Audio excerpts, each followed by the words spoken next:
Bom dia, amados, muita paz no Senhor Deus, que Ele nos abençoe e nos traga muitas felicidades. Hoje nós vamos falar sobre Mateus 22, de 23 a 33, e o tema é: você continua casado quando morrer?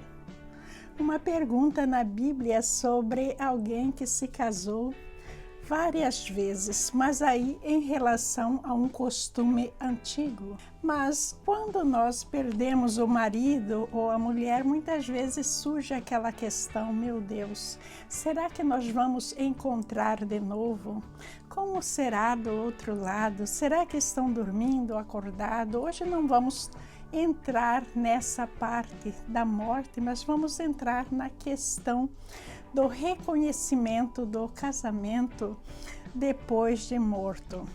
Agora, muitas pessoas também perguntam: e esses que casaram 2, 3 vezes? Quem é que vai ser o marido ou a mulher do outro lado? Então, vamos ver aqui apenas algumas respostas a essas perguntas. As outras ainda estão por vir nos nossos estudos. Então, vamos primeiro conferir a palavra de Deus. Leitura de Mateus 22, versículos de 23 a 33.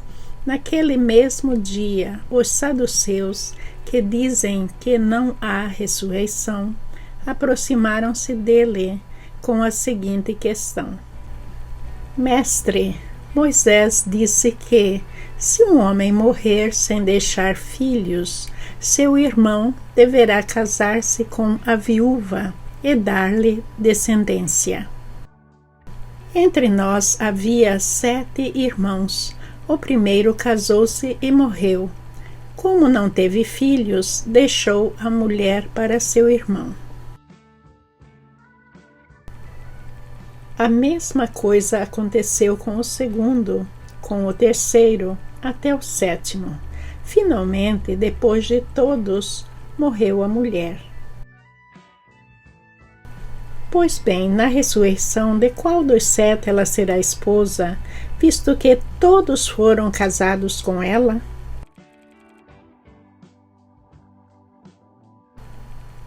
Jesus respondeu: vocês estão enganados porque não conhecem as Escrituras nem o poder de Deus.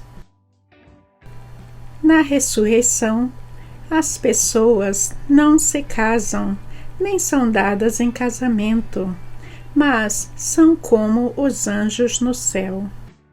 E quanto à ressurreição dos mortos, vocês não leram o que Deus disse: eu sou o Deus de Abraão, o Deus de Isaque e o Deus de Jacó? Ele não é o Deus de mortos, mas de vivos. Ouvindo isso, a multidão ficou admirada com o seu ensino.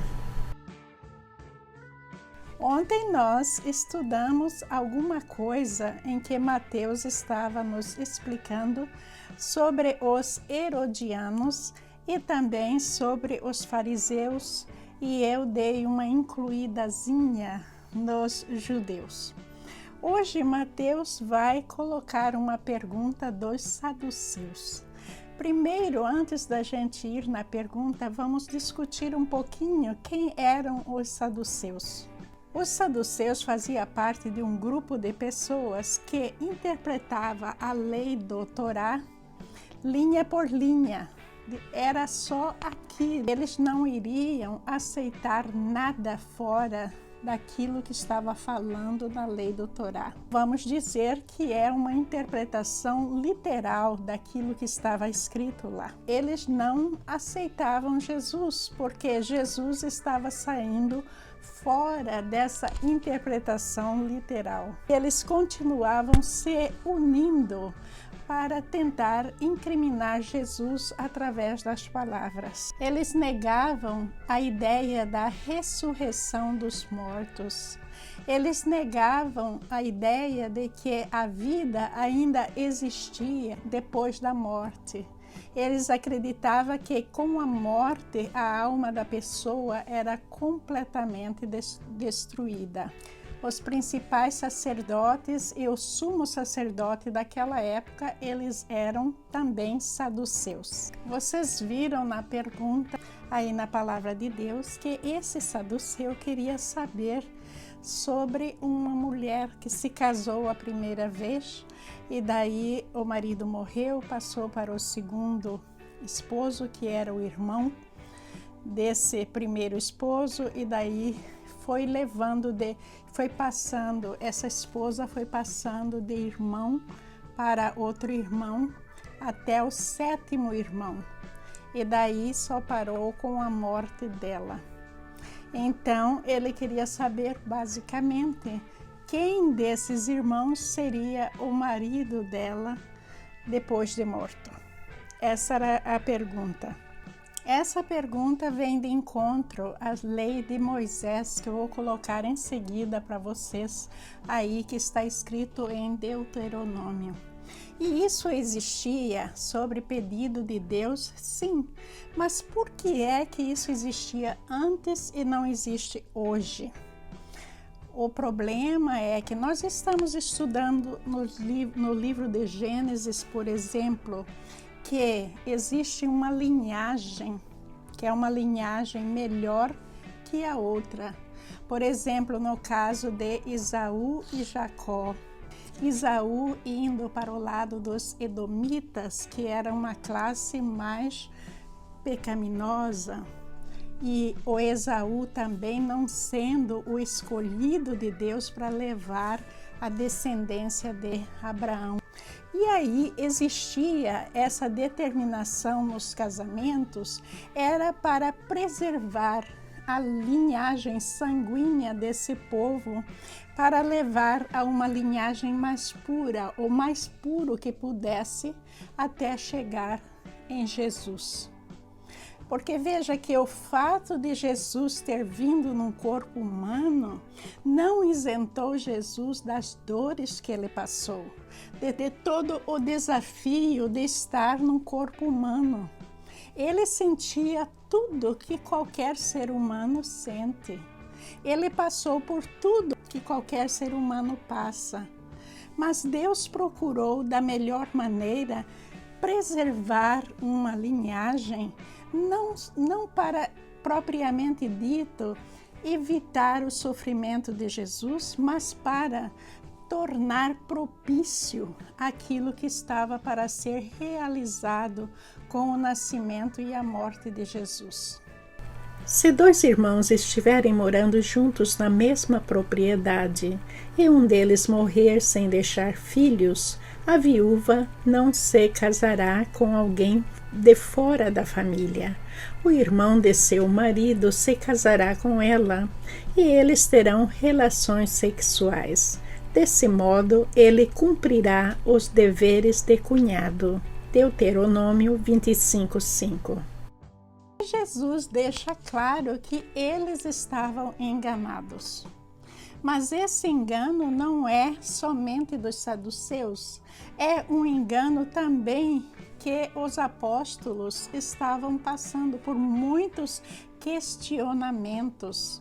E os apóstolos não conheciam toda essa revelação sobre o após da morte, como até hoje nós temos muitas questões e muita coisa ainda está por nos ser revelado sobre aquilo que existe depois da morte. Mas no momento certo, Deus vai nos dar uma resposta. Então Simão Pedro chegou e entrou. Também viu ali as faixas de linho e notou que o pano que cobria a cabeça de Jesus estava dobrado e colocado à parte. João 20, 6 e 7. O discípulo que havia chegado primeiro ao túmulo também entrou, viu e creu, pois até então não haviam compreendido as Escrituras, segundo as quais era necessário que Jesus ressuscitasse dos mortos. João 20, 8 e 9. Portanto, Deus nos ressuscitará dos mortos por seu poder, assim como ressuscitou o Senhor. 1 Coríntios 6, versículo 14. A seguir, Jesus diz que na ressurreição as pessoas não se casam nem são dadas em casamento, mas são como anjos no céu. Aí está mais alguma coisa que Jesus está acrescentando para conhecimento dos saduceus, porque os saduceus, eles não acreditavam na ressurreição e também não acreditavam em anjos. Jesus está mostrando aí que os anjos existem, mas que os anjos não são como os homens, que precisam se casar, ter relacionamento sexual, engravidar para se multiplicar. Os anjos não têm necessidade de se multiplicar, porque cada anjo ele é criado por seu merecimento pessoal e é algo diretamente dado por Deus. Não existe influência humana para que alguém se torne um anjo. O que Jesus está falando aí é que as pessoas santas, depois que morrem, elas assumem características de anjo. Então, esse casamento terreno casamento passando de um irmão para outro com a mesma viúva, nós vamos ver que não existe essa necessidade. É aquilo que eu estava explicando, que certas coisas é subentendido na Bíblia que só no corpo se pode realizar. Por exemplo, quando eu disse que Jesus teve que assumir uma forma humana e ele passou por todas as dores como nós passamos, todos os desejos, todas as angústias, tudo que a gente passa, Jesus sofreu na carne como homem, não como Deus. E nós vamos ver aí que quando a gente morre e assume essa característica angélica, se a gente tem o merecimento, a santidade desejada de acordo com a justiça de Deus, aí já não existe a necessidade do reconhecimento dos casamentos terrenos, porque o casamento terreno foi apenas algo necessário para aquilo que a gente tinha que realizar de acordo com os planos de Deus. Em seguida, Jesus diz: Eu sou o Deus de Abraão, o Deus de Isaque e o Deus de Jacó. Ele não é Deus de mortos, mas de vivos.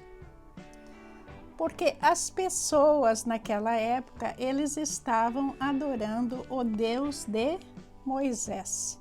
Moisés trouxe o Pentateuco, que são os 5 livros que fazem parte do Torá, e certos grupos religiosos, eles só viam aquilo como aceitável, nada mais. Mas eles estavam ali na presença de Jesus, o Deus vivo, não o Deus dos mortos. É isso que Jesus está falando, que não era para adorar apenas o Deus de Moisés, de Jacó, etc.